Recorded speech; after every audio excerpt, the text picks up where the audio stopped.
Aku baru sadar ada yang salah saat Dimas mulai berubah.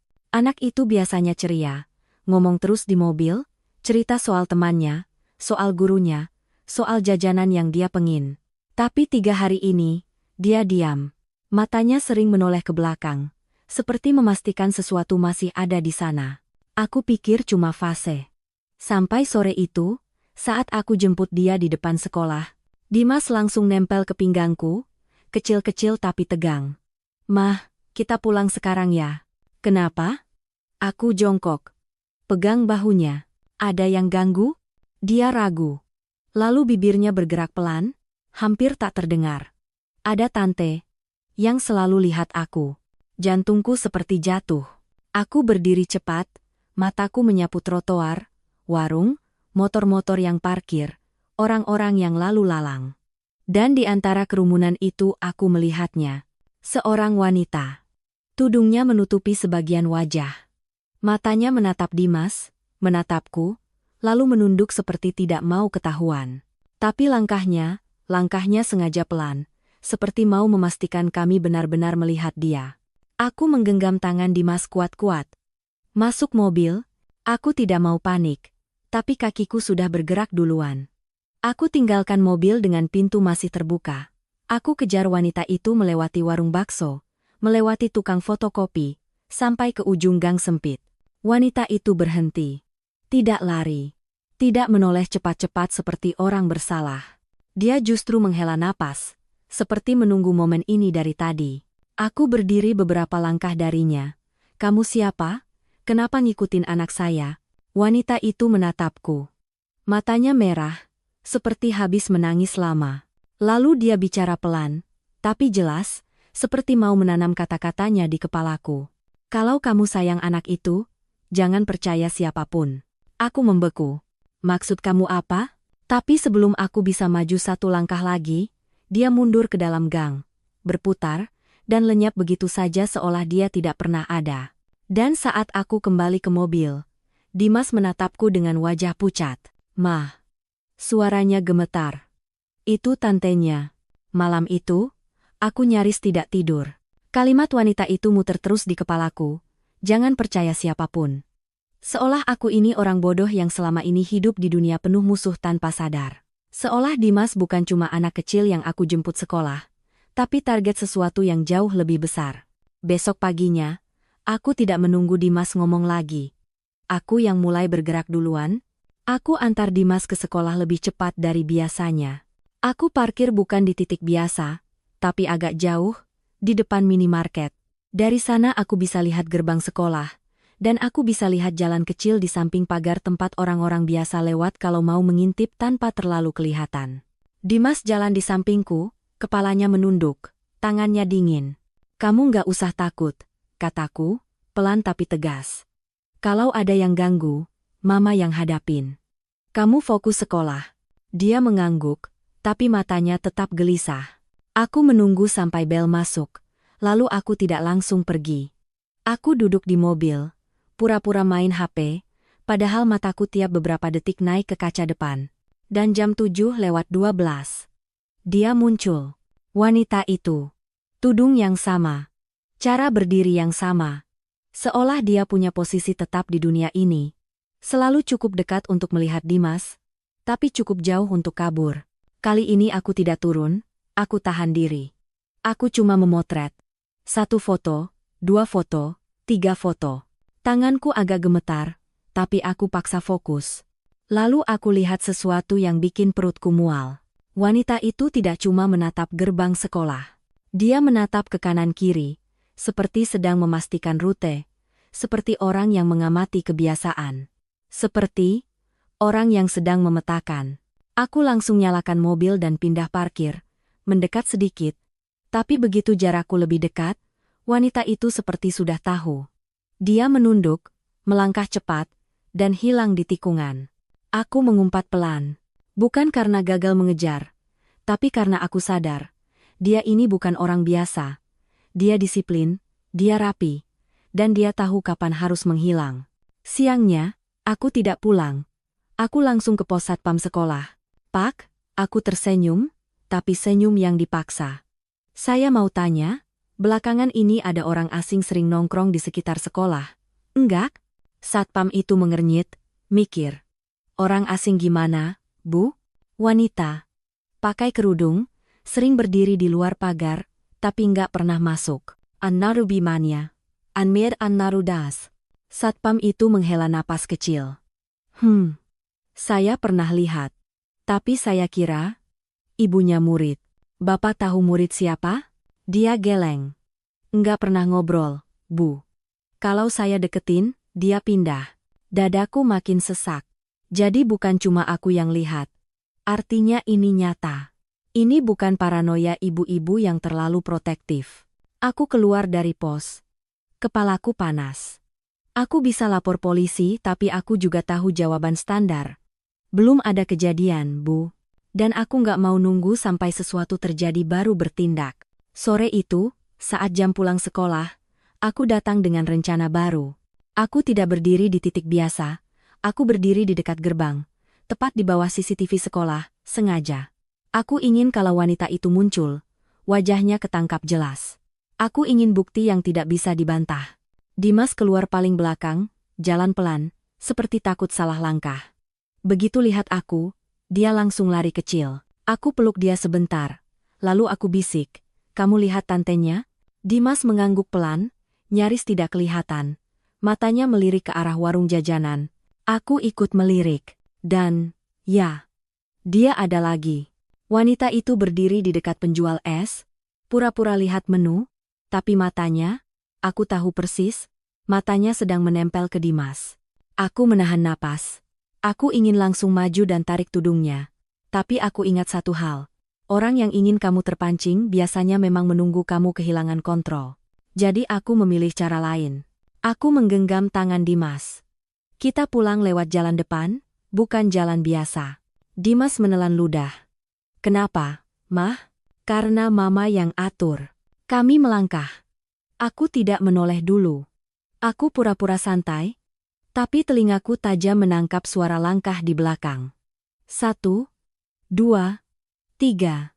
Ada ritme yang sama. Jadi dia benar-benar mengikuti. Aku berhenti mendadak di depan toko alat tulis. Aku berbalik cepat. Wanita itu juga berhenti. Terlambat setengah detik. Kami saling tatap. Aku langkah maju. "Kamu mau apa?" Orang-orang mulai melirik. Dimas bersembunyi di belakangku. Wanita itu tidak menjawab. Bibirnya bergetar. Tangannya menggenggam tas kecil yang terlihat lusuh. Aku menekan suara, supaya tetap rendah tapi menusuk. "Kalau kamu punya urusan, bicara. Jangan ngintilin anak kecil." Untuk pertama kalinya, matanya naik penuh ke wajahku. Mata yang merah, bukan merah marah, tapi merah, seperti menahan sakit. Lalu dia mundur satu langkah, seperti takut kalau aku terlalu dekat. Dan dia berbisik, suara tipis yang hampir tertelan motor lewat, "Aku cuma memastikan." Memastikan apa? Aku mengejar dengan pertanyaan cepat. Tapi dia sudah berputar, berjalan cepat ke kerumunan.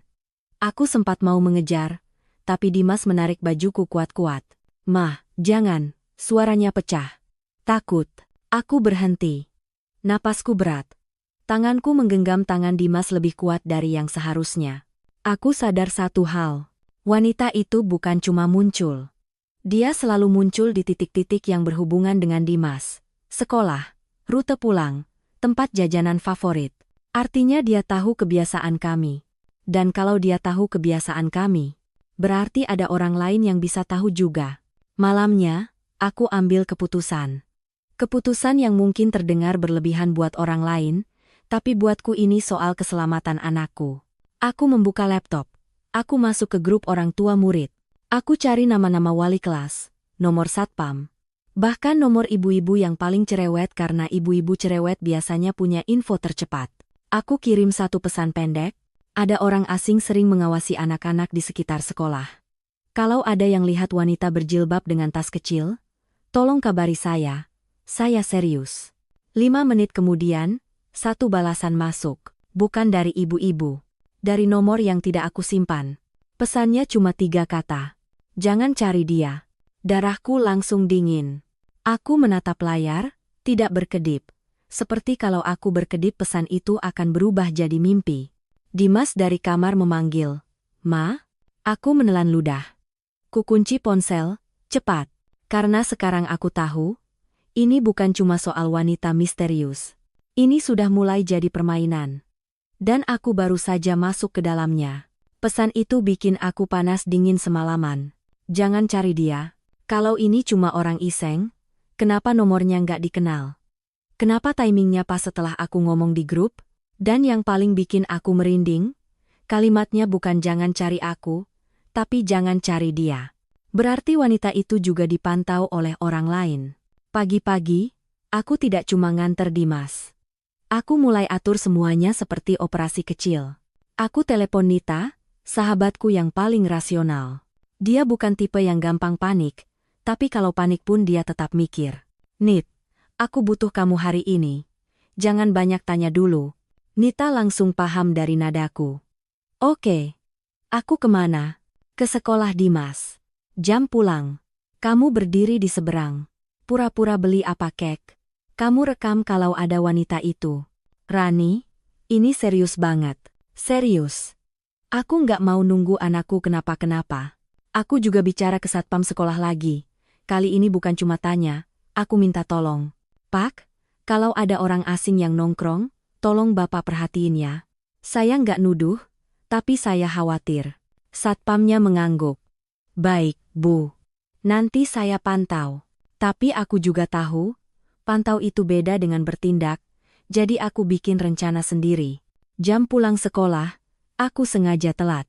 Bukan telat beneran. Aku datang, tapi aku parkir jauh di ujung jalan. Aku matikan mesin. Aku turun, dan aku jalan kaki lewat gang kecil, supaya aku bisa lihat gerbang sekolah tanpa kelihatan. Dari kejauhan, aku lihat Nita sudah ada. Dia pakai topi, pegang minuman, pura-pura santai, tapi matanya awas, ponselnya siap. Aku bersembunyi di balik tiang listrik, tanganku dingin. Dalam kepalaku, semua kemungkinan berputar. Kalau wanita itu mendekati Dimas, apa yang harus aku lakukan? Kalau dia pegang tangan Dimas, kalau Dimas ikut, kalau ada orang lain, bel sekolah bunyi. Anak-anak keluar, aku cari kepala Dimas di antara kerumunan. Ketemu. Dia jalan pelan, menoleh kanan-kiri. Lalu dia berhenti di dekat pagar, menunggu. Aku menahan napas. Dan, wanita itu muncul lagi. Dia berdiri beberapa meter dari Dimas, dekat gerobak gorengan, tidak terlalu dekat, tapi cukup untuk terlihat. Dia tidak langsung maju, dia cuma menatap. Aku ingin keluar sekarang juga, tapi aku menahan. Karena hari ini aku mau bukti yang jelas. Aku mau tahu apa yang dia lakukan kalau aku tidak ada. 30 detik berlalu. Lalu dari arah kanan, seorang pria muncul. Bukan orang tua murid. Penampilannya rapi, kemeja lengan panjang, tas selempang. Dia berjalan pelan mendekati gerbang. Matanya menyapu anak-anak, lalu fokus ke Dimas. Aku langsung tegang. Pria itu berhenti dekat Dimas. Terlalu dekat untuk orang asing. Dia menunduk, seolah mau ngobrol. Aku tidak dengar kata-katanya, tapi aku lihat gerak bibirnya, dan aku lihat Dimas mundur setengah langkah. Pria itu mengulurkan tangan. Detik itu juga, wanita berjilbab itu bergerak. Cepat. Tegas. Tanpa ragu. Dia melangkah ke arah Dimas, menempatkan dirinya di antara Dimas dan pria itu. Tangannya terangkat, seperti melarang. Aku bahkan bisa lihat dia bicara. Suaranya tajam walau tidak sampai ke telingaku. Pria itu membeku. Lalu pria itu tersenyum tipis, senyum yang bikin kulitku merinding, dan dia mundur seperti tidak terjadi apa-apa. Dia berbalik, berjalan menjauh, masuk ke arus orang. Aku refleks mau lari mengejar, tapi wanita itu menoleh ke arah Dimas lagi, seolah memastikan anak itu aman. Seolah tugasnya selesai. Nita bergerak cepat dari seberang, mendekat beberapa langkah sambil tetap merekam. Aku juga keluar dari persembunyian, tapi tetap jaga jarak. Aku pengen lihat apa yang wanita itu lakukan setelah menghalau pria tadi. Wanita itu membuka tas kecilnya. Dia mengeluarkan sesuatu, selembar kertas atau amplop kecil, lalu dia masukkan cepat ke saku depan tas Dimas yang menggantung di bahu.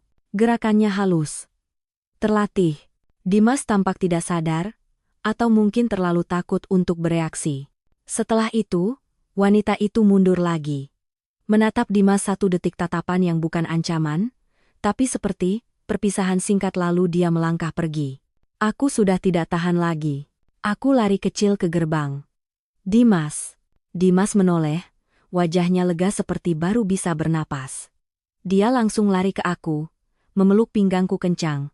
Mama, suaranya bergetar. Tadi ada Om. Udah. Aku peluk dia. Tapi mataku tetap mencari wanita itu di kerumunan. Dia hampir hilang. Aku melepas pelukan, menyeret Dimas sedikit ke samping. Nita. Aku panggil. Nita mendekat cepat.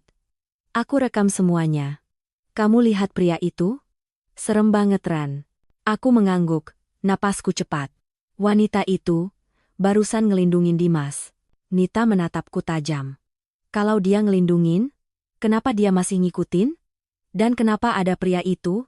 Itu pertanyaan yang sama yang menggigit kepalaku. Aku menunduk ke Dimas.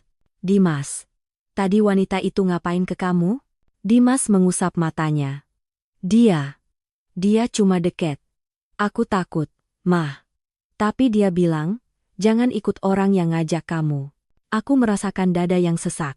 Berarti wanita itu bukan sekadar menguntit. Dia mengarahkan. Dia memberi peringatan. Tapi kenapa caranya seperti itu? Kenapa tidak datang baik-baik? Kenapa tidak bicara sebagai manusia normal? Aku memaksa diri untuk tetap tenang. Oke, kita pulang sekarang. I can be Leru. Di mobil, aku baru ingat gerakan tangan wanita itu. Dia memasukkan sesuatu ke tas Dimas.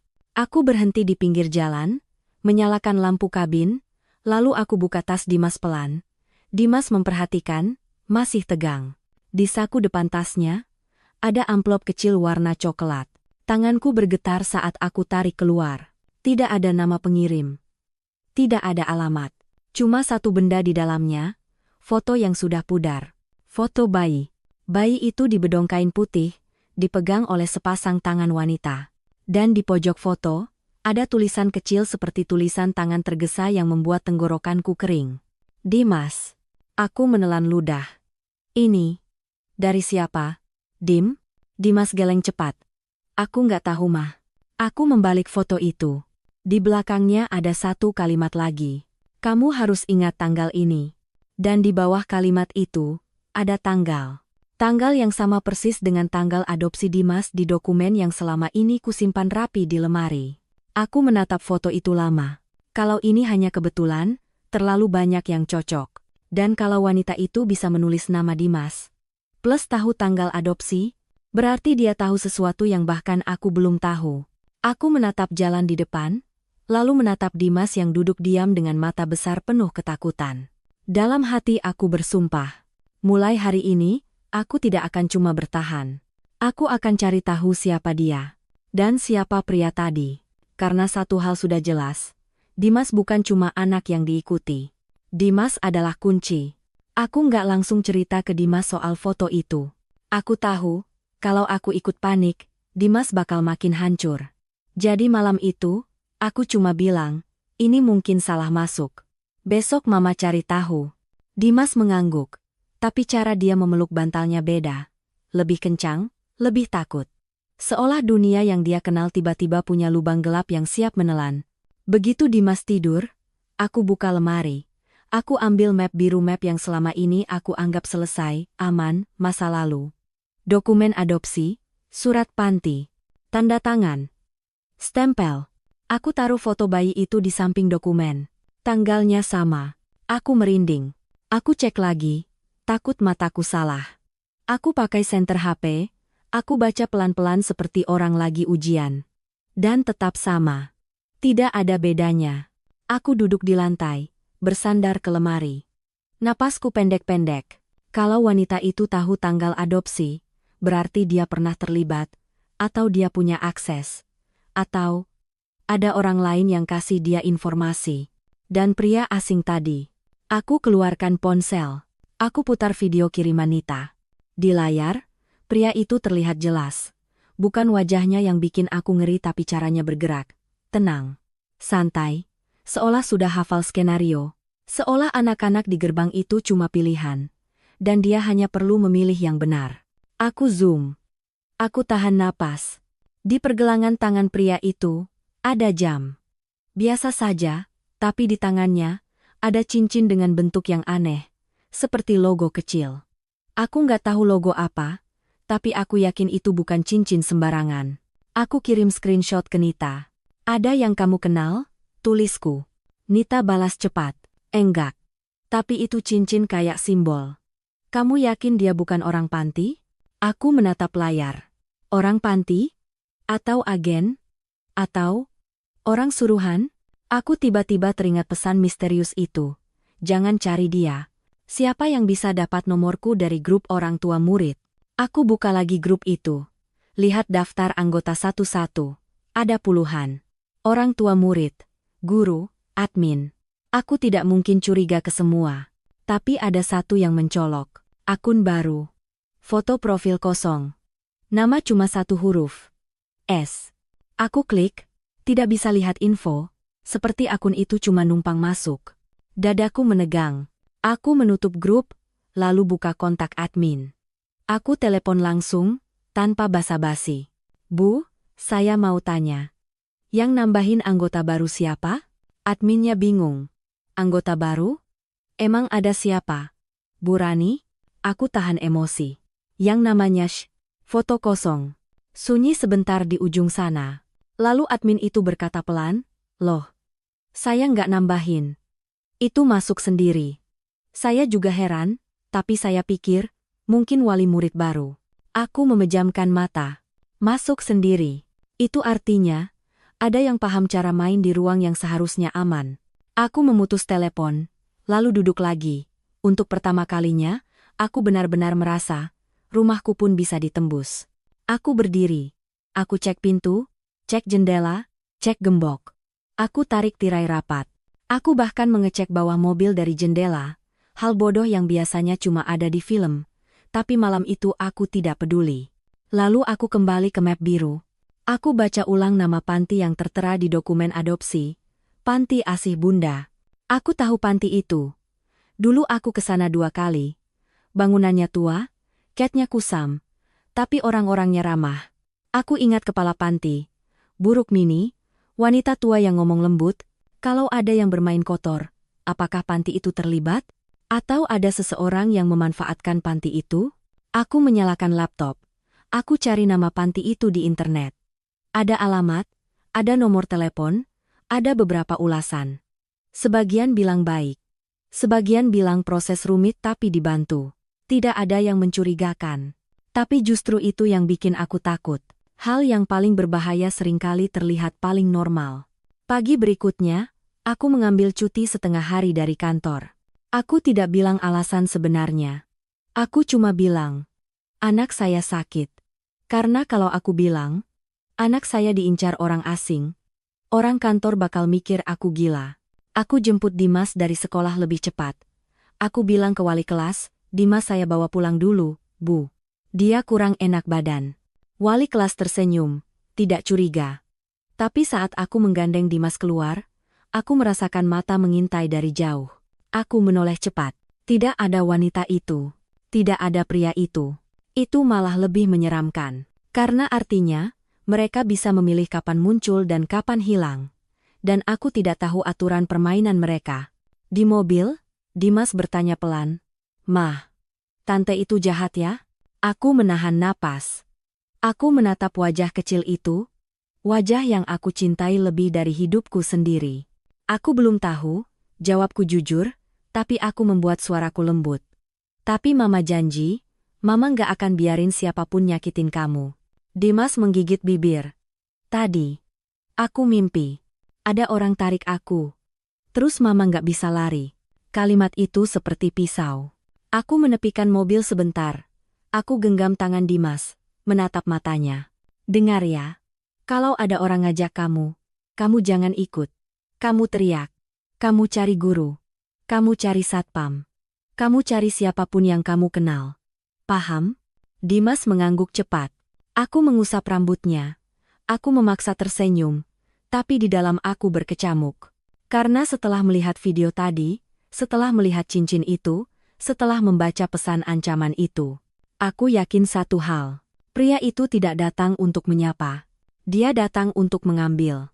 Dan foto bayi itu bukan sekadar petunjuk. Itu umpan.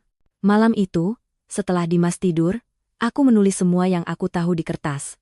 Wanita berjilbab, pria asing, grup orang tua, akun S, foto bayi, tanggal adopsi, nama panti. Aku menatap daftar itu. Lalu aku menyadari sesuatu yang membuat kulitku seperti disiram es. Wanita berjilbab itu bisa saja menyelamatkan Dimas hari itu, tapi dia juga yang memasukkan amplop itu.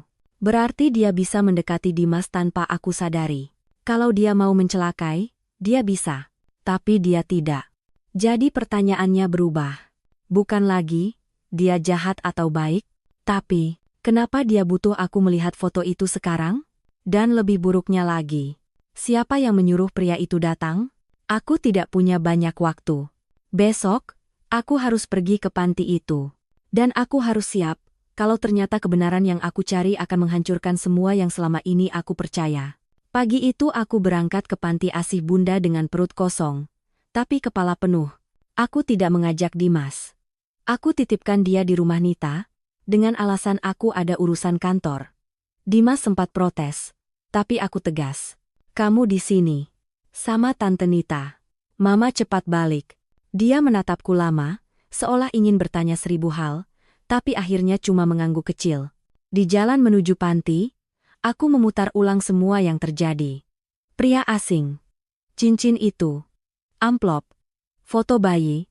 Tanggal adopsi. Dan satu hal yang paling mengganggu, wanita itu tahu kapan aku lengah. Panti asih bunda terlihat sama seperti dulu. Cat dindingnya masih kusam, tanaman pot masih berjejer di depan. Bahkan suara anak-anak kecil masih terdengar dari dalam. Tapi entah kenapa, hari ini semua terasa seperti panggung yang sudah disiapkan. Aku masuk, menyapa resepsionis. Saya Rani. Dulu saya adopsi anak di sini. Saya mau ketemu Bu Rukmini. Resepsionisnya menatapku sebentar, lalu tersenyum sopan. Bu Rukmini lagi keluar, Bu. Tapi ada Bu Lilis, wakilnya. Bisa saya panggilkan? Aku mengangguk. Dalam hati aku sudah tidak suka.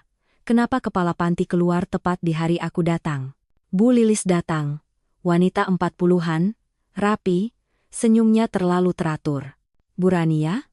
Saya ingat, dulu prosesnya lumayan lama, katanya ramah. Aku balas senyum tipis. Iya. Dan sekarang saya mau tanya soal dokumen adopsi saya. Ada beberapa hal yang janggal. And one haven't for reason and Essen. Senyum Bu Lilis tetap, tapi matanya berubah sedikit. Cuma sedikit, tapi aku lihat. Janggal yang bagaimana, Bu? Suaranya masih halus, tapi lebih hati-hati. Aku keluarkan foto bayi itu dari tas. Aku taruh di meja, tanpa banyak drama. Saya dapat ini. Kemarin. Bu Lilis menatap foto itu. Dan untuk sepersekian detik, wajahnya pucat. Cepat sekali dia menutupinya dengan ekspresi netral. Tapi sudah terlambat. Aku sudah menangkapnya. Ini dari mana? Tanyanya. Aku mencondongkan badan. Itu yang saya mau tanya. Karena di belakang foto ini ada tanggal adopsi Dimas. Dan ada orang yang belakangan ini mengintai anak saya. Bu Lilis menarik napas panjang. Bu Rani, mungkin ini cuma orang yang salah paham. Banyak anak yang diadopsi di sini, dokumen bisa saja. Dokumen bisa saja apa? Aku potong, nada suaraku turun tajam, terselip, bocor, dipakai orang lain. Bu Lilis mengusap ujung jilbabnya, mencoba tenang. Bu, saya minta ibu jangan bikin tuduhan serius tanpa bukti. Ingrained a that van. Aku menatapnya lurus. Saya bukan datang untuk nuduh. Saya datang untuk melindungi anak saya. Jadi saya minta akses ke berkas adopsi Dimas. Sekarang, Bu Lilis membeku. Itu. Ada prosedurnya, Bu. Aku mengangguk pelan. Baik. Saya juga ada prosedur. Kalau ibu tidak bantu, saya akan lapor polisi. Saya bawa video pria asing mendekati anak saya di gerbang sekolah. Saya bawa foto ini. Saya bawa pesan ancaman. Kita lihat siapa yang akan dimintai keterangan duluan. Suaranya menipis. Bu Rani. Aku berdiri. Saya kasih ibu 5 menit. Bu Lilis terlihat ingin bicara, tapi akhirnya dia bangkit dan berjalan ke ruangan belakang. Aku berdiri sendiri di ruang tamu panti. Di dinding ada foto-foto anak, ada poster tentang kasih sayang. Semua tampak hangat. Tapi dalam kepalaku, tempat ini sudah berubah menjadi sesuatu yang menakutkan. Saat aku menunggu, ponselku bergetar. Nomor tidak dikenal. Aku tidak biasanya angkat, tapi hari itu, aku merasa harus. Halo? Di ujung sana, ada napas berat. Lalu suara perempuan, pelan, serak, seperti menahan tangis. Bu Rani? Aku menegang. Kamu siapa?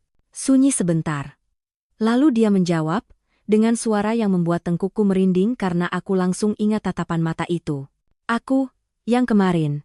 Wanita itu. Aku refleks menoleh ke sekitar. Seolah dia ada di dekatku. Kamu di mana? Aku mendesis.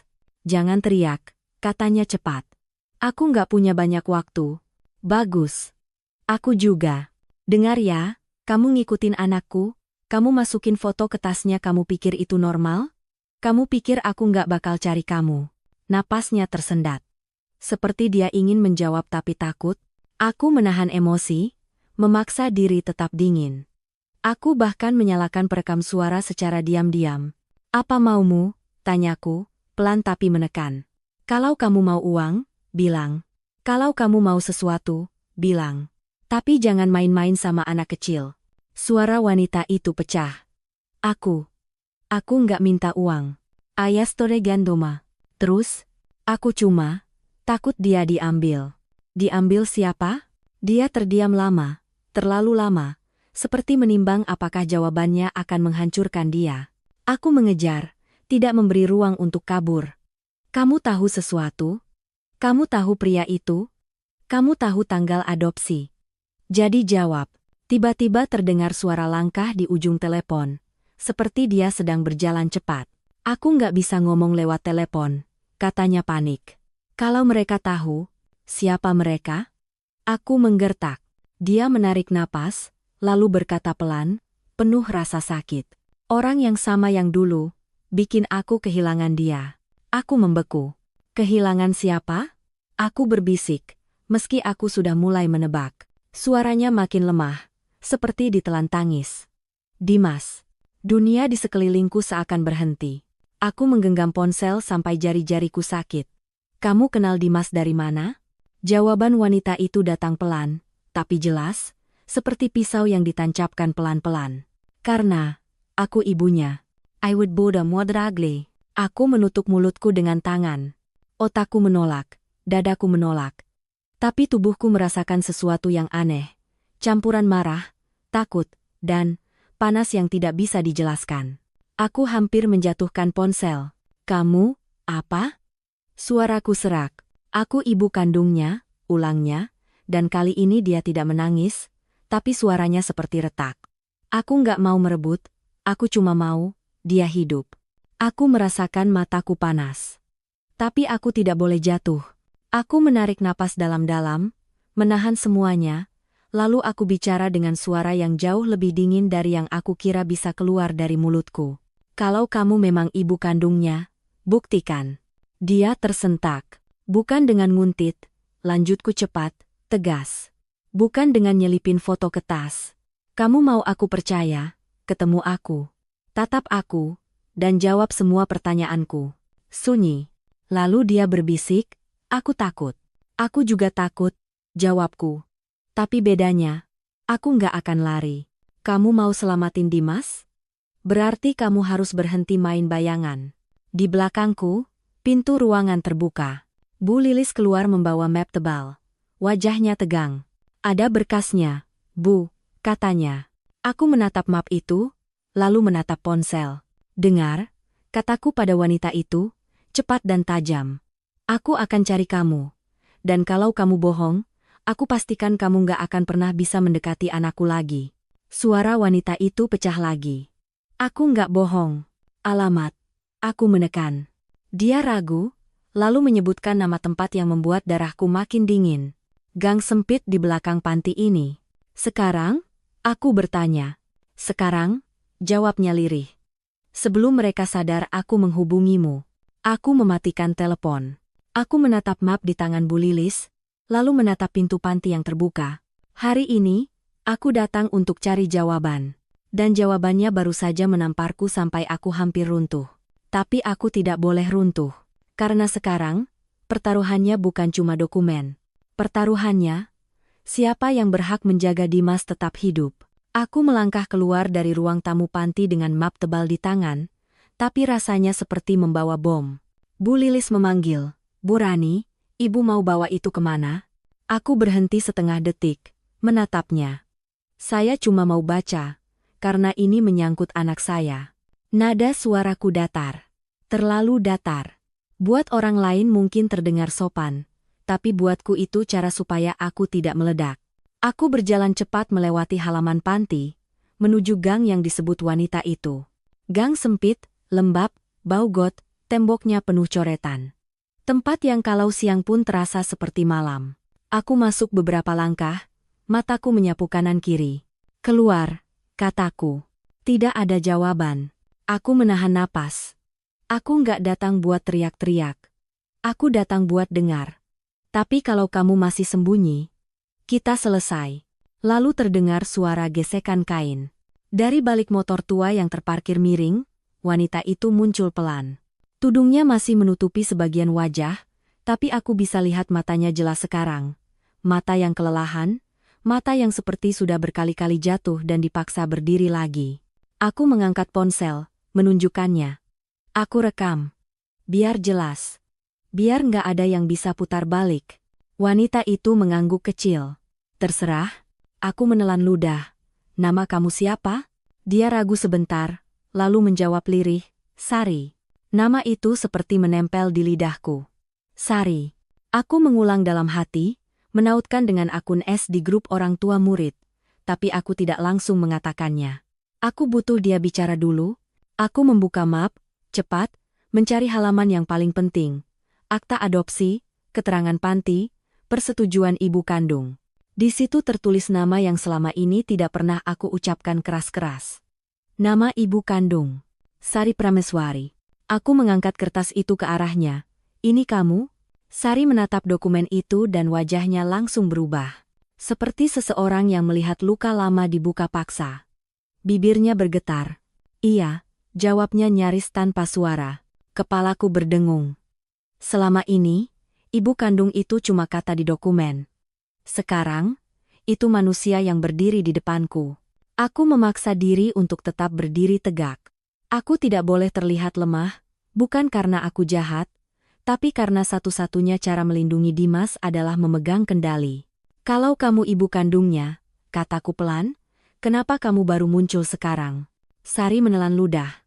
"Aku nggak baru muncul." Aku menyipit. "Apa maksudmu?" Dia mengusap pipinya cepat, menahan air mata yang sudah terlalu sering jatuh. Aku nyari dia, lama.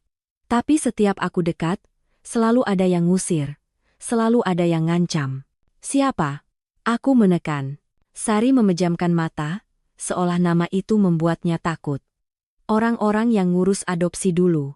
Aku tertawa pendek, dingin. "Panti? Bukan cuma panti." Suaranya pecah. "Ada orang yang lebih tinggi. Ada yang punya uang. Mereka yang bilang aku nggak layak jadi ibu. Mereka yang maksa aku tanda tangan." Aku menggenggam map. "Kamu tanda tangan sendiri, Sari." "Itu yang tertulis." Sari menatapku, matanya basah. "Aku tanda tangan, pas aku nggak punya pilihan." Aku menahan napas. "Jelaskan." Sari mengangkat kedua tangannya, gemetar. "Waktu itu aku baru melahirkan. Aku sendirian. Ayahnya pergi. Keluargaku juga nggak ada. Aku kerja serabutan, aku tinggal numpang. Terus ada orang datang bilang mau bantu. Aku mendengar, tapi setiap kalimat seperti menyayatku. Bukan karena aku membela Sari, tapi karena aku mulai melihat lubang di cerita yang selama ini kupikir rapi. Mereka bilang," lanjut Sari, "kalau aku serahkan bayi itu, dia bakal punya hidup bagus. Mereka bilang aku bisa ketemu kapan-kapan. Tapi setelah aku tanda tangan, aku bahkan nggak boleh lihat dia lagi." Quadet full kondan. Aku mengepal tangan. Dan kamu percaya begitu saja? Sari menunduk. Aku bodoh, aku takut. Aku lapar. Aku lemah. Kata lemah itu membuat dadaku panas. Karena bagian paling menakutkan adalah, aku mengerti. Aku mungkin tidak pernah berada di posisi Sari. Tapi aku tahu bagaimana rasanya saat hidup menekan sampai kamu cuma bisa memilih opsi yang paling tidak mematikan. Aku menghembuskan napas panjang. Oke. Kamu ibu kandungnya. Itu fakta. Indesekiar, Argan Germari. Sari menatapku cepat, seperti berharap ada sesuatu di nada suaraku tanda aku akan menyerahkan Dimas begitu saja. Tapi aku melanjutkan, lebih tegas. Tapi kamu bukan ibunya yang membesarkan dia. Sari tersentak. Air matanya jatuh. Aku tidak berhenti. Dimas itu anakku. Aku yang bangun jam 5 buat bekal dia. Aku yang begadang kalau dia demam. Aku yang peluk dia kalau dia mimpi buruk. Jadi jangan harap kamu bisa datang tiba-tiba. Lalu semuanya berubah. And for as a W does. Sari mengangguk cepat, menangis tanpa suara. Aku nggak mau ngambil, Burani. Demi Tuhan aku nggak mau. Terus kamu mau apa? Aku menekan, suaraku menajam lagi. Sari mengusap hidung, memaksa bicara jelas. Aku mau dia selamat. Jantungku berdetak keras. Selamat dari siapa? Sari menoleh ke ujung gang. Seperti takut ada yang dengar. Pria itu, yang kemarin. Aku menegang. Kamu kenal dia? Aku nggak kenal nama dia. Sari berbisik. Tapi aku kenal cincin itu. Ankaus Grace Man Peasant. Aku merasakan kulitku meremang. Cincin apa? Sari menelan ludah. Cincin yang dipakai orang yang dulu datang ke aku. Orang yang bilang dia mengurus semuanya. Aku pernah lihat simbol itu di berkas-berkas. Mereka punya jaringan. Aku menatapnya tajam. Jadi kamu bilang, pria itu bagian dari orang yang dulu mengurus adopsi? Sari mengangguk cepat. Iya. Aku memejamkan mata sebentar. Kalau ini benar, berarti ancamannya bukan orang gila yang ngintip anak. Ini organisasi kecil. Ini sistem. Dan sistem tidak berhenti hanya karena kita berteriak. Aku membuka mata lagi, menatap Sari. Kamu bilang kamu nggak mau merebut, kataku pelan. Oke. Tapi kamu menguntit. Kamu menyelipkan foto. Kamu menakut-nakuti anakku. Sari terisak. Aku nggak tahu cara lain. Kalau aku datang baik-baik, mereka tahu aku masih hidup. Mereka akan tutup mulutku. Aku cuma bisa jadi bayangan. Aku mengangkat ponselku sedikit. Kamu juga yang masuk ke grup orang tua murid? Sari membeku. Itu jawaban tanpa kata. Aku menghela napas keras. Menahan amarah yang naik lagi. Kamu bisa dapat nomor aku dari situ. Sari mengangguk kecil. Dan pesan, jangan cari dia itu, dari kamu atau dari mereka? Sari menatapku, panik. Bukan aku. Demi Tuhan bukan aku. Aku mendekat selangkah, menekan. Berarti mereka ada di grup itu. Atau mereka punya akses ke ponsel orang tua murid. Sari menunduk, bahunya gemetar. Aku cuma mau kasih peringatan. Aku menggigit bibir sampai sakit. Di satu sisi, wanita ini sudah membuat Dimas takut. Di sisi lain, dia juga mencegah pria itu menyentuh anakku. Musuh? Atau sekutu? Aku menatap Sari lama, lalu membuat keputusan yang bahkan aku sendiri tidak menyangka akan keluar dari mulutku. Kalau kamu benar-benar mau selamatin Dimas, kataku, tegas, kamu berhenti jadi bayangan. Kamu kerja sama-sama aku. Sari menatapku, matanya membesar. Kerja sama? Iya, aku mengangguk. Kamu kasih aku semua yang kamu tahu. Siapa yang dulu datang ke kamu? Nama? Tempat? Bukti? Apapun. Dan kamu ikut aturan aku. Sari menangis, tapi kali ini bukan karena takut, lebih seperti lega. Seolah baru pertama kali ada orang yang tidak mengusirnya. Aku mau, katanya terbata. Aku mau bantu. Aku mengangkat telunjuk, mengunci kesepakatan. Satu lagi. Kamu nggak boleh mendekati Dimas tanpa aku tahu. Sekali lagi kamu bikin dia takut. Aku sendiri yang akan laporin kamu. Sari mengangguk cepat. Iya. Aku janji. Haratan Nara. Aku menatap ujung gang, memastikan tidak ada orang mengintip. Lalu aku menatap Sari lagi. Sekarang, kataku pelan, ceritakan semuanya dari awal. Dan jangan ada yang kamu sembunyikan. Sari menarik napas panjang, lalu mulai bicara. Dan dari cara suaranya bergetar, aku tahu. Cerita yang akan keluar setelah ini bukan cuma tentang adopsi. Ini tentang sesuatu yang jauh lebih gelap. Dan kalau aku salah langkah sedikit saja, Dimas bisa hilang selamanya. Sari menatap lantai gang, lalu mulai bicara seperti orang yang sudah lama menahan napas. Waktu itu, aku nggak melahirkan di rumah sakit besar. Aku di klinik kecil. Murah. Aku cuma punya uang pas-pasan, katanya lirih. Setelah aku melahirkan, ada seorang perempuan datang. Rapi, wangi, bawa buah, bawa senyum. Aku menahan diri supaya tidak menyela. Dia bilang dia dari yayasan yang membantu ibu-ibu kesusahan, lanjut Sari. Dia bilang, dia bisa bantu aku kerja, bantu tempat tinggal, bantu semuanya. Tapi syaratnya satu. Bayiku harus dipindahkan dulu, biar aku bisa fokus hidup. Aku menghela napas pelan. Kamu percaya? Sari mengangguk, malu. Aku capek. Aku sakit. Aku baru melahirkan. Aku pikir, kalau aku nolak, aku sama bayi itu mati pelan-pelan. Aku menatapnya tajam. Nama perempuan itu? Sari menggigit bibir. Aku cuma ingat panggilannya, Bu Mira. Izina Sardada Blut ende Blumudias. Nama itu aku simpan dalam kepala, seperti menyimpan pisau. Terus? Aku mendesak. Sari menelan ludah. Bu Mira itu enggak datang sendiri. Ada 2 orang laki-laki yang selalu di dekatnya. Mereka enggak banyak ngomong. Tapi cara mereka lihat aku, kayak aku barang. Darahku menghangat, marah. Mereka bawa berkas. Sari lanjut, suaranya makin gemetar. Mereka bilang itu, persetujuan sementara. Mereka bilang aku masih bisa ketemu nanti. Tapi mereka minta aku tanda tangan cepat. And couldn't find and sensed in. Aku membuka map di tanganku, mencari halaman persetujuan. Kertas itu ada, tinta hitam. Nama Sari. Tanda tangan. Aku mengetuk kertas itu dengan kuku. Ini? Sari menatapnya, lalu mengangguk. Iya, tapi aku tanda tangan pas aku habis disuntik obat. Aku setengah sadar, Bu Rani. Aku bahkan nggak baca. Aku menggertakkan gigi. Lalu setelah itu, Sari menarik napas panjang, seperti harus memaksa tubuhnya mengingat. Besoknya mereka bilang bayiku dibawa ke panti sementara. Aku panik. Aku minta lihat. Mereka bilang nggak boleh karena prosedur. Aku nangis. Mereka nggak peduli. Matanya basah, tapi dia terus bicara. Seminggu kemudian aku datang ke alamat yang mereka kasih. Tapi klinik itu bilang mereka nggak kenal Bu Mira, nomor yang dikasih mati. Aku cari panti yang mereka sebut, tapi nggak ada. Aku merasakan tengkukku dingin. Polanya jelas. Ini bukan adopsi normal. Ini penghilangan jejak. Aku menahan suara supaya tetap rendah.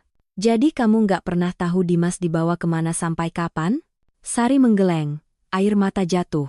Aku cari bertahun-tahun. Aku kerja apa aja. Bersih-bersih, jaga warung, ikut orang jualan. Setiap kali dengar nama panti, aku datangi. Sampai akhirnya, aku dengar panti ASI Bunda. Aku menegang. Dari siapa? Sari mengusap wajah. Dari orang dalam. Ada ibu-ibu yang dulu juga kehilangan anak. Dia bilang, ada panti tertentu yang sering jadi jalan tengah. It's more to uncommon segera. Aku menatap map lagi, kali ini dengan rasa muak. Aku membuka halaman stempel. Ada stempel panti ASI Bunda. Ada tanda tangan Buruk Mini. Aku menatap Sari. Kamu pernah ketemu Buruk Mini? Sari ragu. Aku pernah lihat dia dari jauh. Aku pernah coba masuk, tapi satpamnya mengusir. Mereka bilang aku bukan siapa-siapa. Aku mengepalkan tangan. Mereka menutup rapat. Sari mengangguk cepat. Makanya aku cuma bisa jadi bayangan. Aku nggak punya kuasa, Bu. Aku cuma punya mata. Encode. Aku menatapnya lama, lalu bertanya pelan tapi menusuk. Kamu yakin pria kemarin itu dari orang yang sama? Sari menggigit bibir, lalu mengangguk. Karena cincin itu. Jelaskan soal cincin, aku menekan. Sari mengangkat tangannya, membentuk lingkaran kecil di udara. Ada simbol kecil. Kayak huruf yang digabung. Aku pernah lihat di map-map yang Bu Mira bawa. Waktu aku tanya itu apa, dia cuma senyum, bilang itu tanda yayasan. Aku langsung teringat screenshot dari video Nita. Simbol yang sama. Aku menarik napas pelan. Oke. Jadi ada yayasan atau jaringan yang dulu mengambil Dimas dari kamu. Sari mengangguk. Dan sekarang mereka muncul lagi, lanjutku, suaraku semakin dingin. Kenapa sekarang? Kenapa setelah 8 tahun aku adopsi Dimas mereka baru muncul? Sari menatapku, panik. Aku nggak tahu. Aku tidak percaya, nggak tahu. Tapi aku juga bisa melihat ketakutannya nyata. Aku membuka map, memeriksa lagi, lebih teliti dari sebelumnya. Dulu aku cuma melihat stempel dan tanda tangan, sekarang aku mencari celah. Di salah satu halaman, ada fotokopi KTP pihak yang mengurus. Nama tercetak, tapi bagian nomor ada yang buram, seperti sengaja digelapkan. Ada juga satu tanda tangan saksi, tapi namanya seperti ditulis terburu-buru. Aku menunjuk bagian yang buram itu. Ini aneh. Sari mendekat sedikit, matanya menyipit. Aku pernah lihat format kayak gitu, katanya pelan. Mereka suka nutup nomor biar nggak bisa dilacak. Enawats. Aku mengangguk, kepala mulai menyusun langkah. Aku menatap Sari. Kamu bilang ada ibu-ibu lain yang kehilangan anak. Kamu bisa cari mereka? Sari menghela napas. Bisa. Tapi bahaya. Aku mendekat setengah langkah. Dimas lebih bahaya kalau kita diam. Sari menelan ludah, lalu mengangguk kecil. Aku merasakan amarah naik lagi. Tapi kali ini amarah yang lebih fokus, lebih tajam. Bukan amarah buta. Sekarang giliranku, kataku, sambil menunjuk map. Aku juga menemukan kejanggalan. In the Karja Arkuartanda. Sari menatapku. Aku membalik halaman terakhir, menunjukkan satu detail yang baru kusadari setelah kubaca berulang. Di kolom penyerahan anak, ada nama perantara, bukan Buruk Mini, bukan Bu Lilis, bukan nama yang pernah kusebut.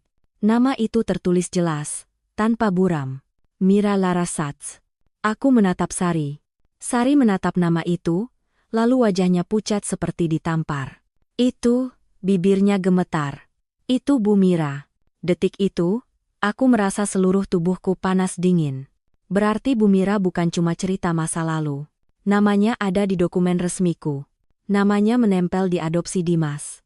Dan kalau dia masih aktif, berarti semua yang terjadi belakangan ini bukan kebetulan. Ini bukan orang asing yang tiba-tiba tertarik pada anakku. Ini orang yang sedang datang untuk mengambil kembali sesuatu yang mereka anggap milik mereka. Aku menutup map keras. Mulai sekarang, kataku, tegas, kita nggak cuma cari jawaban. Kita cari bukti, dan kita cari Bu Mira. Escode. Sari menatapku dengan mata ketakutan. Aku takut, Bu Rani. Aku menatapnya balik, tanpa mundur. Aku lebih takut kalau Dimas hilang. Aku meraih ponselku, membuka kontak Nita, dan menekan panggil. Karena kalau jaringan ini benar-benar ada, aku tidak bisa berjuang sendiri lagi. Nita mengangkat telepon di nada pertama. Ran? Kamu kenapa? Suaramu aneh. Aku menahan napas, menatap Sari yang berdiri di ujung gang seperti orang yang siap lari kapan saja. Nit, kamu masih simpan video pria itu? Masih. Kenapa? Aku butuh kamu kirim ke aku versi asli, jangan yang udah dikompres, sekarang. Rani, kamu bikin aku takut. Aku juga takut. Aku jawab cepat. Tapi aku baru nemu nama di dokumen adopsi Dimas. Nama orang yang diduga ngambil Dimas dari ibu kandungnya. Andandoki, Gerana, Andara. Di ujung sana, Nita diam sebentar, lalu suaranya turun. Oke. Aku kirim. Aku menutup telepon, lalu menatap Sari. Kamu bilang Bu Mira itu punya jaringan. Kamu pernah lihat dia setelah itu? Sari menggeleng cepat. Enggak. Tapi, aku pernah dengar nama itu muncul lagi. Dari ibu-ibu lain. Siapa ibu-ibu lain itu? Aku menekan. Sari menelan ludah. Ada grup kecil. Mereka ketemu diam-diam. Mereka saling tukar info. Tapi mereka takut. Aku mengangguk. Otakku sudah mulai menyusun langkah. Kamu bisa bawa aku ketemu mereka? Sari ragu. Kalau aku bawa orang, mereka bisa bubar. Aku menatapnya tajam. Kalau mereka bubar, anak-anak lain bisa hilang lagi. Kita butuh mereka. Kita butuh pola. Sari memejamkan mata, lalu mengangguk pelan. Aku coba. Aku menghela napas, lalu membuka map lagi. Aku melihat halaman-halaman itu bukan lagi sebagai dokumen, tapi sebagai peta. Dan di peta itu, satu hal mulai terlihat. Ini bukan cuma soal aku. Ini bukan cuma soal Sari. Ini soal Dimas. Sebagai sesuatu yang berharga, ponselku bergetar. File video dari Nita masuk. Aku buka, memutar ulang adegan di gerbang sekolah. Aku fokus pada cincin itu, simbolnya. Lalu aku pause tepat saat pria itu menoleh sedikit. Dan di detik itu, aku melihat sesuatu yang kemarin aku lewatkan. Pria itu bukan cuma melihat Dimas. Dia melihat ke sekitar, lalu matanya berhenti sejenak pada satu mobil hitam yang parkir di ujung jalan. Aku memperbesar video, sampai gambarnya pecah-pecah. Mobil hitam itu tidak mencolok kalau kamu tidak mencari. Tapi aku sekarang mencari. Di kaca depan mobil itu, ada stiker kecil. Bentuknya seperti logo organisasi atau komunitas, dan bentuknya mirip dengan simbol cincin. Aku merasakan darahku mengalir lebih cepat. Sari memperhatikan dari samping. Itu. Suaranya bergetar. Aku pernah lihat stiker itu. Aku menoleh tajam. Di mana? Waktu aku masih nyari Dimas, Sari berbisik. Ada mobil yang sering parkir dekat tempat aku tinggal dulu.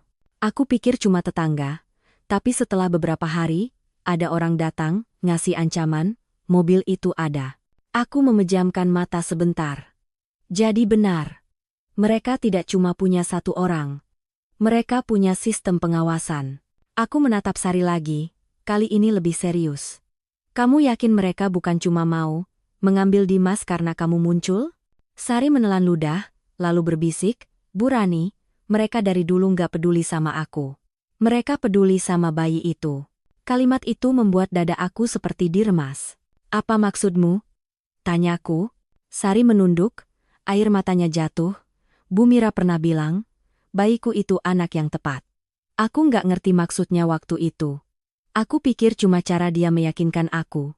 Tapi sekarang, aku baru sadar. Aku menahan napas. Anak yang tepat untuk apa?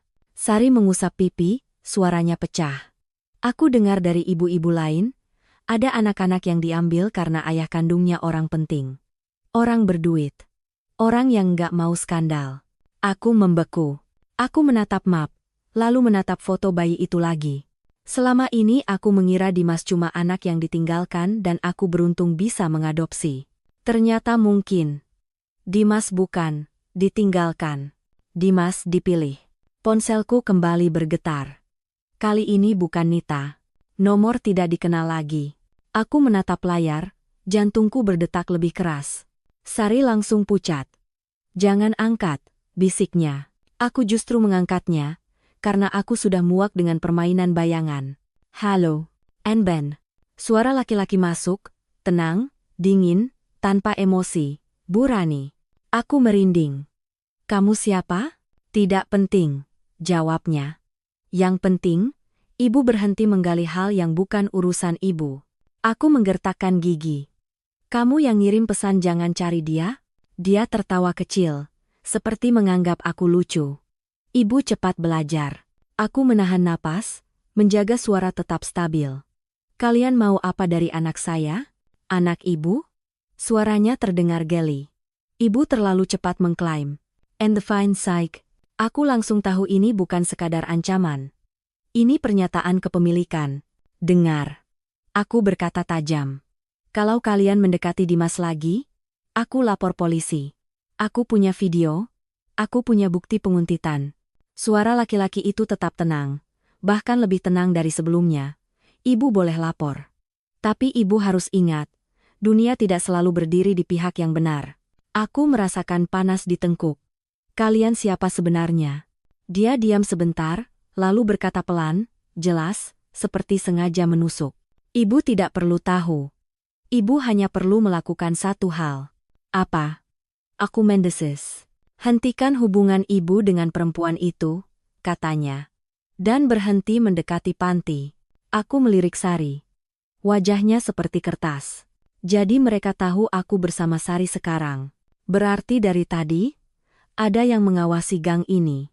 Aku memaksa diri tetap bicara, walau jantungku berlari. Kalau aku nggak berhenti, suara laki-laki itu turun, menjadi lebih gelap. Kalau ibu tidak berhenti, maka yang akan hilang bukan hanya kedamaian ibu. Telepon ditutup. Aku berdiri kaku, menatap layar ponsel yang gelap. Sari gemetar. Mereka tahu. Aku menoleh cepat ke ujung gang. Sunyi. Tapi sunyi yang terasa hidup, seperti ada mata di balik setiap celah. Aku menarik napas dalam-dalam, lalu membuat keputusan dalam sepersekian detik. Kita keluar dari sini, kataku. Sari menatapku panik. Kemana? Kemanapun, asal bukan di tempat yang sudah mereka kuasai. Aku menggenggam map, memasukkannya ke tas. Kita balik. Tapi bukan ke rumahku. Kita ke tempat aman dulu. Sari berjalan di belakangku, langkahnya cepat. Tapi baru 2 langkah keluar dari gang, aku berhenti mendadak.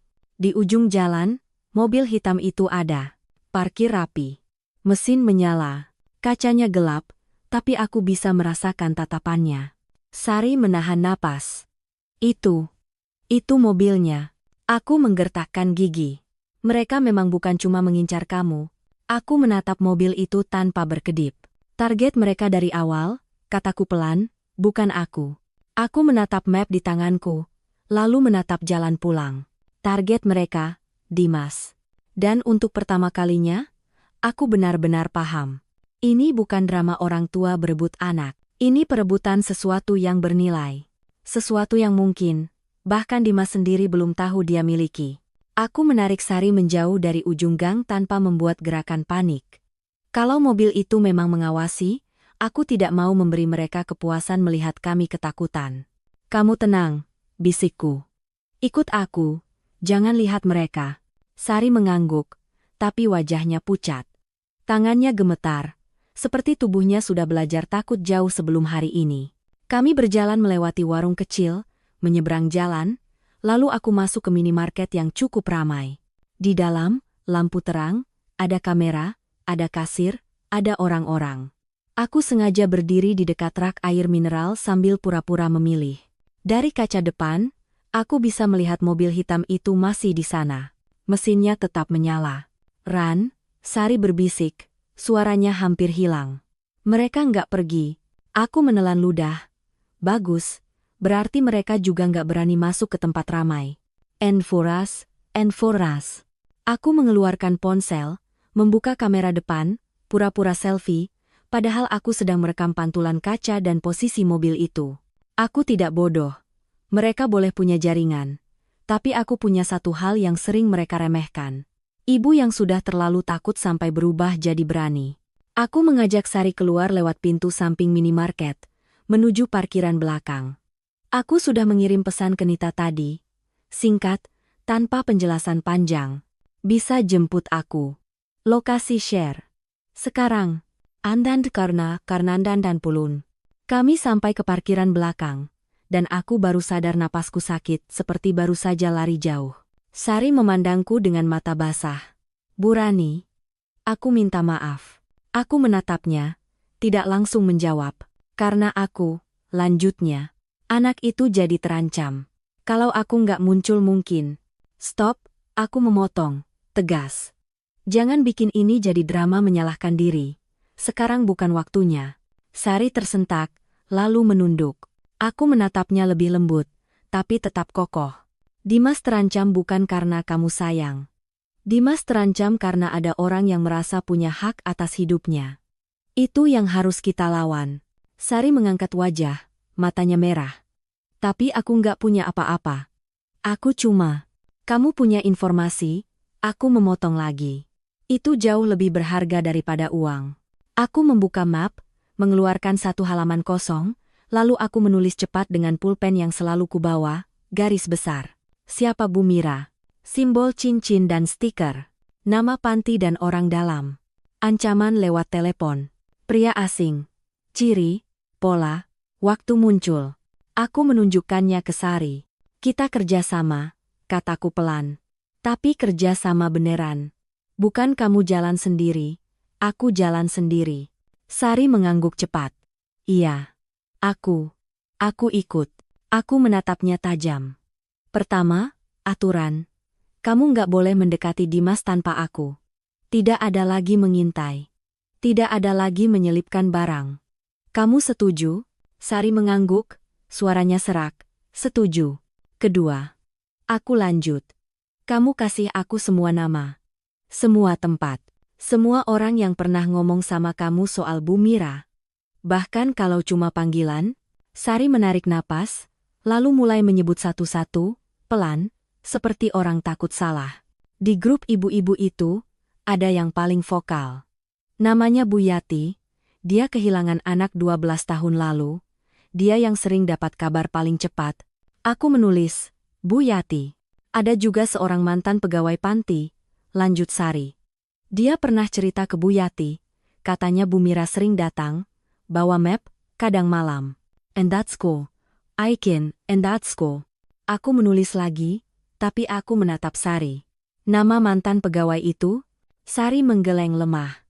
Aku cuma tahu panggilannya. Mas Deno. Mas Deno.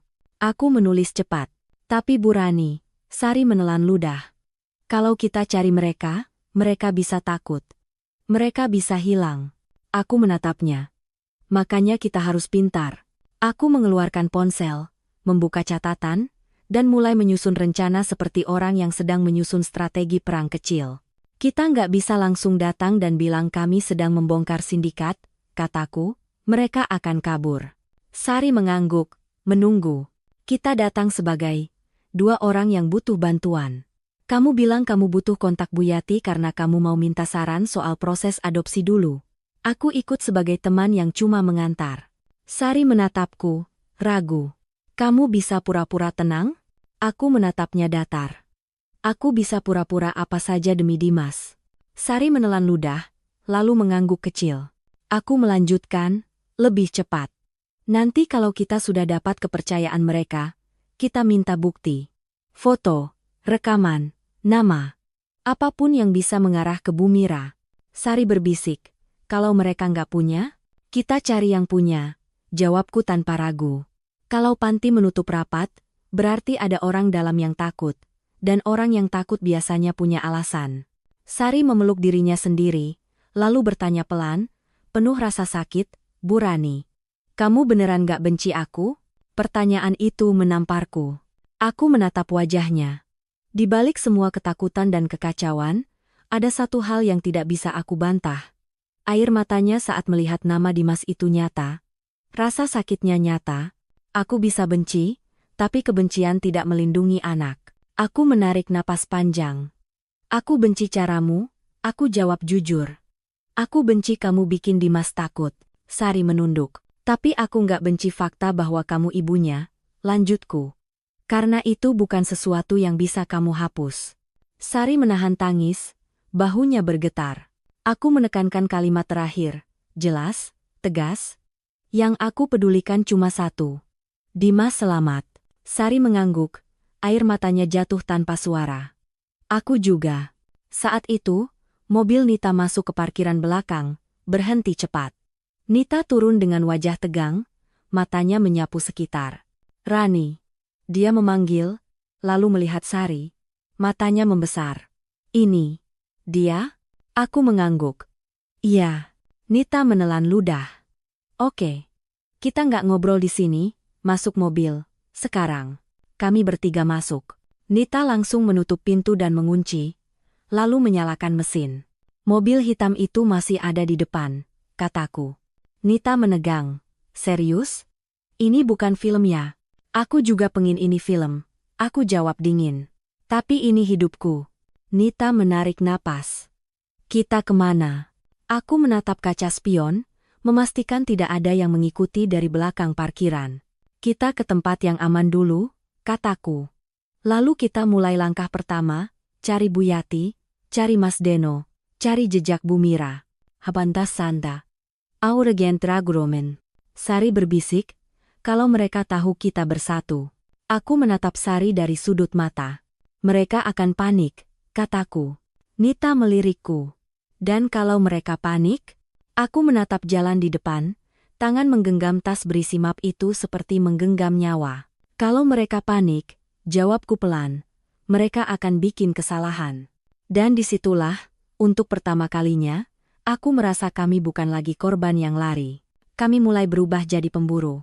Nita membawa kami ke tempat yang bahkan aku sendiri jarang datangi. Rumah kakaknya, di kompleks yang dijaga satpam 24 jam. Bukan karena mewah, tapi karena aman dan tidak mudah dimasuki orang asing. Begitu masuk, Nita langsung mengunci pintu 2 lapis, lalu menutup semua tirai. Oke, katanya, napasnya cepat. Sekarang jelasin dari awal, singkat, tapi jelas. Aku meletakkan map adopsi di meja, menaruh foto bayi di atasnya. Sari duduk di ujung sofa, tangannya saling meremas sampai ruas-ruasnya putih. Aku bicara cepat, tapi teratur. Dimas diincar. Ada pria asing. Ada simbol cincin. Ada mobil hitam dengan stiker yang sama. Ada nama Bu Mira di dokumen adopsi. Sari ibu kandung Dimas. Dan barusan aku dapat ancaman telepon. Nita menutup mulutnya dengan tangan, matanya berkaca-kaca. Gila. Bukan gila, aku koreksi, dingin. Terencana, aku membuka video lagi, pause di simbol cincin. Ini kuncinya, kita harus tahu simbol ini milik siapa. Nita menelan ludah. Kita cari di internet? Aku menggeleng. Kalau ini jaringan, mereka bisa bersih-bersih jejak digital. Kita butuh bukti dunia nyata. Sari mengangkat kepala pelan. Bu Yati? Dia pernah punya foto stiker itu? Dari mobil yang ngikutin dia dulu, aku langsung menatap Sari. Kamu yakin? Sari mengangguk cepat. Dia pernah tunjukin ke aku di ponselnya, tapi dia takut simpan lama. Dia suka hapus. Aku menatap Nita. Kita butuh Bu Yati sekarang. Nita mengangguk, langsung meraih ponsel. Nomornya? Sari ragu sebentar, lalu menyebut angka. Nita mengetik cepat dan menekan panggil dengan speaker. Nada sambung. 1, 2. Suara perempuan tua masuk, curiga. Halo? Ini siapa? Nita cepat mengambil alih, suaranya dibuat ramah. Bu, maaf ganggu. Saya Nita, temannya Mbak Sari. Di sampingku, Sari menegang saat mendengar namanya disebut. Di ujung sana, Bu Yati diam sejenak. Sari? Sari yang anaknya? Sari meraih ponsel Nita, suaranya pecah. Bu, ini saya. Suara Bu Yati melembut, tapi tetap waspada. Kamu masih hidup? Kamu di mana? Kamu jangan macem-macem ya Sar. Mereka masih ada. Aku maju, memberi isyarat pada Sari untuk tetap singkat. Sari menelan ludah. Bu, saya butuh bantuan. Saya ketemu orang yang menjaga anak saya sekarang. Henning. Lalu suara Bu Yati turun, penuh tekanan. Kamu ketemu ibunya angkat? Sari mengangguk walau Bu Yati tidak bisa lihat. Iya. Aku mengambil ponsel dari Sari, bicara tegas tapi sopan. Bu, saya Rani. Saya ibu yang membesarkan Dimas. Bunyi tarikan napas di ujung sana. Dimas? Ya Allah, aku tidak membiarkan percakapan melebar. Bu, saya minta waktu sebentar. Ada orang yang sekarang mengincar Dimas. Saya butuh bukti apapun yang ibu punya tentang simbol cincin atau stiker mobil itu. Bu Yati tidak langsung jawab. Lalu suaranya berubah, seperti orang yang memilih kata-kata supaya tidak mati. Kamu jangan sebut-sebut itu lewat telepon, katanya. Aku menahan napas. Baik, saya paham. Kita ketemu langsung. Di mana? Bu Yati bertanya cepat. Aku menatap Nita, lalu menjawab, di tempat ramai. Siang bolong, ada kamera. Bu Yati diam sebentar, lalu berkata, besok jam 10. Pasar kecil dekat Masjid Al-Ikhlas. Aku duduk di warung kopi depan tukang sayur. Aku mengangguk, meski dia tidak melihat. Saya datang. Telepon ditutup. Begitu selesai, Nita langsung menatapku. Ran, kamu yakin besok, kalau itu jebakan? Aku tidak ragu. Kalau kita terus takut, mereka menang. Aku berdiri, mengambil kertas dan spidol. Aku menulis besar-besar, jebakan. Kita bikin mereka yang panik, kataku. Nita menghela napas. Oke. Rencana? Aku menunjuk 3 titik seperti peta.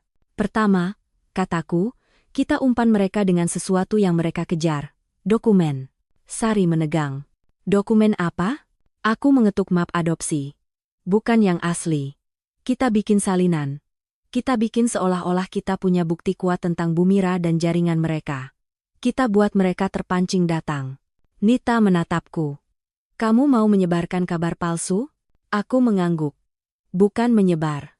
Mengarahkan. Aku mengeluarkan ponsel, membuka grup orang tua murid. Akun S masih ada. Dan entah kenapa, rasanya seperti ada mata di balik layar. Aku mengetik pelan, tanpa menekan kirim dulu. Teman-teman, saya menemukan kejanggalan dokumen adopsi. Ada nama perantara yang diduga terkait jaringan. Saya akan bawa berkas ke polisi besok siang.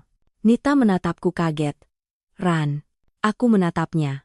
Kalau mereka memang memantau grup itu, mereka akan panik. Sari berbisik. Kalau mereka panik, mereka bisa langsung ambil Dimas. Kalimat itu menamparku keras. Aku langsung menggeleng. Makanya rencana kedua. Aku menatap Nita. Besok Dimas tidak sekolah. Nita mengangguk cepat. Aku bisa jaga dia di sini. Aku menatap Sari. Dan kamu jangan dekat-dekat Dimas. Tapi kamu harus siap bantu kalau ada yang terjadi. Sari mengangguk, wajahnya tegang. Aku melanjutkan. Ketiga, kita siapkan kamera. Nita mengangkat alis. Kamera? Aku menunjuk ponselnya. Kamu rekam. Aku rekam. Sari rekam. Dan kalau bisa, kita minta satpam pasar atau warga sekitar jadi saksi. Nita menghela napas panjang. Ini beneran kayak operasi. Aku menatapnya tajam. Memang. I have the NIDOB sign. Aku menekan tombol kirim di grup. Pesan itu meluncur. Detik itu juga, ponselku bergetar. Nomor tidak dikenal. Aku mengangkat, menyalakan speaker supaya Nita dan Sari dengar. Suara laki-laki itu masuk lagi, sama dinginnya. Ibu keras kepala. Aku tersenyum tipis. Tapi itu bukan senyum senang. Itu senyum orang yang sudah siap perang. Dan kamu cepat panik. Balasku. Hening sebentar, lalu suaranya turun. Ibu pikir ibu pintar? Aku menatap Nita. Nita menahan napas. Aku bicara pelan. Kalau kalian memang yakin kalian benar, kalian nggak perlu ancam. Hening lagi. Lalu laki-laki itu berkata, hampir seperti peringatan terakhir. Ibu jangan bawa polisi. Aku mengangkat bahu meski dia tidak melihat. Terlambat. Telepon ditutup. Aku menatap Nita dan Sari. Lihat? Kataku pelan. Dia terpancing. Nita menelan ludah. Ran?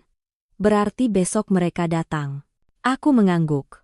Dan untuk pertama kalinya, aku merasakan sesuatu yang lebih kuat daripada takut. Aku merasakan kendali. Karena besok, saat mereka datang mencari dokumen, mereka tidak tahu satu hal. Yang kami siapkan bukan sekadar pertemuan. Yang kami siapkan, jebakan terakhir. Besok jam 10 kurang, kami sudah di pasar kecil dekat Masjid Al-Ikhlas. Aku memakai baju sederhana, tanpa aksesori mencolok. Tas selempangku berisi map salinan bukan asli. Ponselku ada di saku depan. Kamera siap merekam. Nita berdiri beberapa meter dariku, pura-pura belanja cabai, tapi matanya tidak pernah lepas dari sekeliling. Sari duduk di bangku warung sebelah, wajahnya menunduk, seolah cuma orang lewat yang menunggu. Dan Dimas?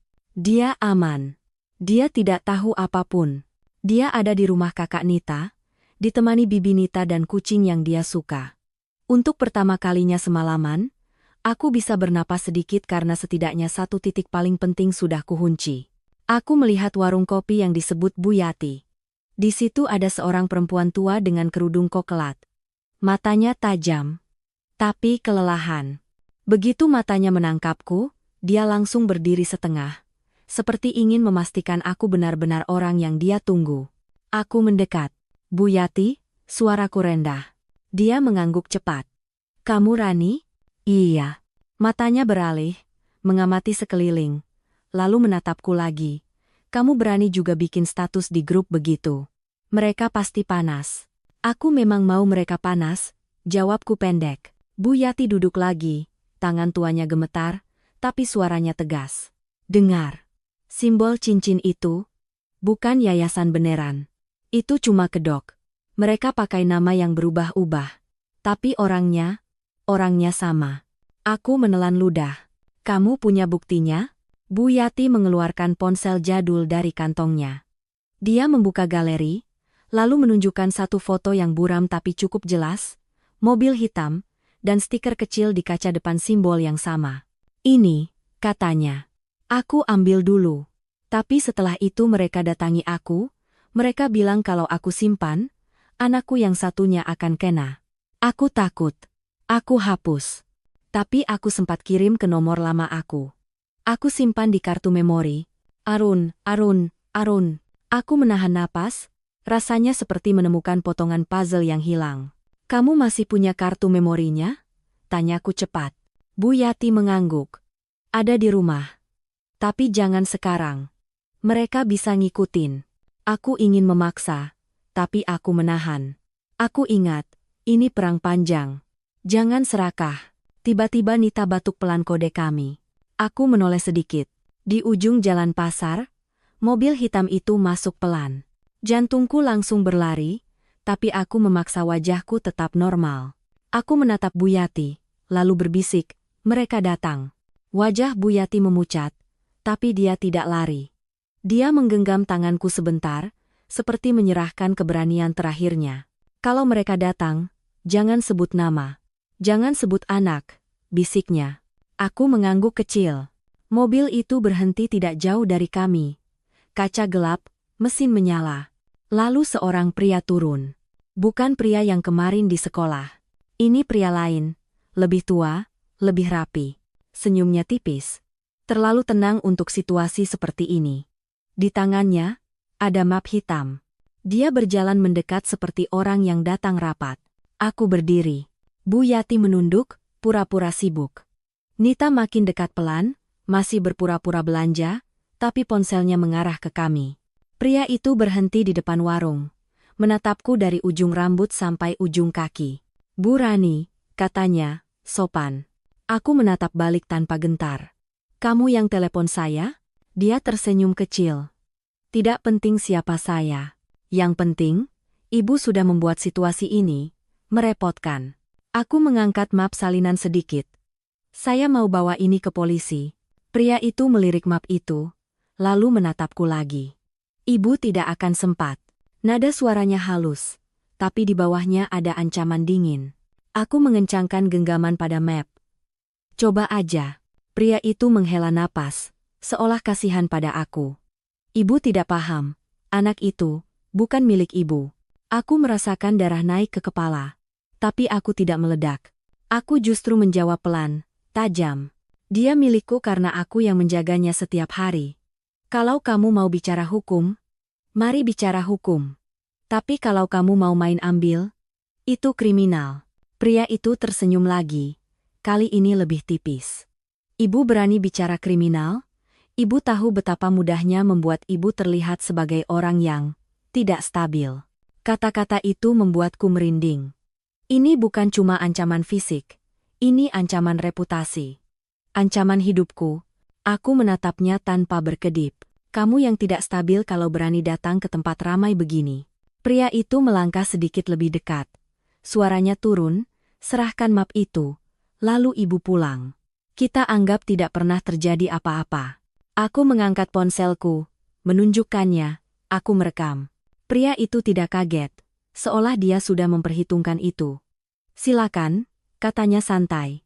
Rekaman bisa hilang, seperti orang bisa hilang. Kalimat itu membuat napasku berhenti sepersekian detik. Di samping, Bu Yati gemetar. Aku bisa merasakan ketakutannya menular. Dan di saat yang sama, aku sadar, kalau aku salah langkah, ini bisa jadi tragedi. Aku menatap pria itu, lalu aku berkata satu kalimat yang mengubah arah permainan. Kalau kalian memang cuma mau anak itu, kataku pelan, kenapa kalian takut aku bawa dokumen ini ke polisi? Senyumnya retak sebentar. Cuma sebentar, tapi cukup. Aku melanjutkan cepat, memaku. Karena ini bukan sekadar adopsi, kan? Ini penculikan yang dibungkus kertas. Diskarena sayar. Pria itu menatapku tajam. Ibu terlalu banyak bicara. Aku mengangkat map, lalu aku membuka, menunjukkan halaman yang sudah aku tandai, halaman dengan nama Mira Larasati. Aku punya nama, kataku. Aku punya wajah dari video. Aku punya simbol kalian. Dan sekarang aku punya saksi. Aku menoleh sedikit ke arah Bu Yati. Pria itu mengikuti arah pandangku, dan untuk pertama kalinya, aku melihat perubahan di matanya, ketidaksukaan. Panik yang ditahan, dia berbisik, lebih dingin, jangan tarik orang lain. Aku tertawa pendek. Kalian yang tarik semua orang sejak dulu. Saat itu, dari sisi warung, Sari berdiri. Dia tidak maju. Dia cuma berdiri di tempat terang, tanpa bersembunyi, dan itu sudah cukup untuk membuat udara berubah. Pria itu menoleh. Matanya menyipit. Sari menatapnya balik, suaranya serak tapi jelas. Aku masih hidup. Wajah pria itu berubah cepat, bukan kaget, tapi marah yang ditahan rapi. Jadi benar, gumamnya pelan. Kamu yang bergerak. Sari tidak mundur. Kalian yang mulai. Pria itu melangkah satu langkah ke arah Sari, seperti ingin menekan dengan tubuh. Aku langsung masuk di antara mereka. Jangan sentuh dia, kataku. Pria itu menatapku, lalu tersenyum dingin. Ibu pikir ibu bisa melindungi semua orang? Aku menatapnya balik. Aku cuma perlu melindungi satu anak. Detik itu juga. Suara sirene kecil terdengar dari arah jalan masuk pasar. Bukan polisi besar, tapi petugas patroli pasar yang Nita hubungi diam-diam, orang berseragam yang biasa berkeliling, yang setidaknya bisa jadi saksi dan membuat mereka menahan diri. Pria itu menoleh cepat ke arah suara itu. Dan di situ aku melihatnya, kesalahan. Dia tidak mengira kami akan memanggil siapapun. Dia pikir kami sendirian. Pria itu mundur setengah langkah, menarik napas, lalu berkata cepat, kita selesai hari ini. Aku menahan, belum. Kamu jawab satu pertanyaan? Dia menatapku tajam. Kenapa Dimas? Suaraku bergetar, tapi aku tetap berdiri. Kenapa anak itu yang kalian incar? Pria itu diam beberapa detik, seperti menimbang. Lalu dia tersenyum samar, seolah ingin meninggalkan luka terakhir sebelum pergi. Karena ada yang menunggu dia, katanya pelan. Dan ada yang tidak mau ibu ada di dekatnya. Kalimat itu seperti pisau. Dia berbalik, berjalan cepat ke mobil. Mobil hitam itu langsung bergerak, keluar dari pasar sebelum petugas patroli sempat mendekat jauh. Aku berdiri kaku, napasku berantakan, tetapi tubuhku masih tegak. Bu Yati menangis pelan. Sari juga menangis, tapi dia menutup mulutnya, seolah suaranya tidak boleh keluar. Nita mendekat cepat, memegang lenganku. Ran, kamu oke? Aku menelan ludah, lalu mengangguk. Tapi air mataku akhirnya jatuh juga, tanpa izin. Karena aku sadar satu hal. Hari ini kami menang kecil. Tapi perang belum selesai. Kami kembali ke rumah aman dengan bukti baru, foto stiker, rekaman konfrontasi, dan satu kata kunci paling berbahaya, ada yang menunggu dia. Di ruang tamu, saat Dimas akhirnya datang dipeluk Nita, dia langsung lari ke aku. Mama. Dia memelukku kencang, seperti takut aku hilang. Aku memeluk dia lebih kencang. Sari berdiri di dekat pintu, menatap Dimas dengan mata penuh rindu dan rasa bersalah. Dimas melihatnya sekilas, ragu, lalu bersembunyi di balik tubuhku. Sari menunduk, air matanya jatuh. Aku menatap pemandangan itu, dan dadaku seperti disobek. Aku bisa memilih jalan mudah, mengusir Sari, menutup semua, pura-pura aman. Tapi aku tahu sekarang, kalau aku menutup mata, mereka akan datang lagi, dan kali ini mungkin bukan ancaman, mungkin hilang beneran. Aku menarik napas, lalu menatap Sari. Mulai hari ini, kataku pelan, suaraku gemetar, kita berhenti jadi dua pihak. Sari mengangkat wajah, terkejut. Kamu ibu kandungnya, lanjutku, dan aku ibu yang membesarkan dia. Dimas memelukku semakin kencang. Aku menelan air mata. Kalau mereka mau ambil dia, mereka harus lewat dua ibu, bukan satu. Sari menangis, tapi kali ini dia mengangguk seolah untuk pertama kalinya, dia merasa tidak sendirian. Nita menatapku, matanya basah. Ran, itu keputusan besar. Aku mengusap rambut Dimas, mencium kepalanya pelan. Aku nggak butuh orang bilang ini benar atau salah, bisikku. Aku cuma butuh Dimas hidup. Dimas menatapku, matanya masih takut. Mama? Tante itu siapa? Aku menatap Sari, lalu menatap Dimas lagi. Aku tidak berbohong, tapi aku juga tidak menghancurkan dunia kecilnya sekaligus. Dia orang yang sayang kamu, kataku lembut, dan Mama akan jelasin pelan-pelan. Tapi satu hal yang kamu harus percaya, kamu aman sama Mama. Dimas mengangguk pelan, lalu memelukku lagi. Sari menutup mulutnya, menangis tanpa suara. Dan di tengah pelukan itu, aku menatap map dokumen di meja. Karena aku tahu, mereka belum berhenti. Tapi aku juga tahu, aku bukan korban yang berlari lagi. Aku ibu. Dan untuk anakku, aku akan jadi apapun yang diperlukan.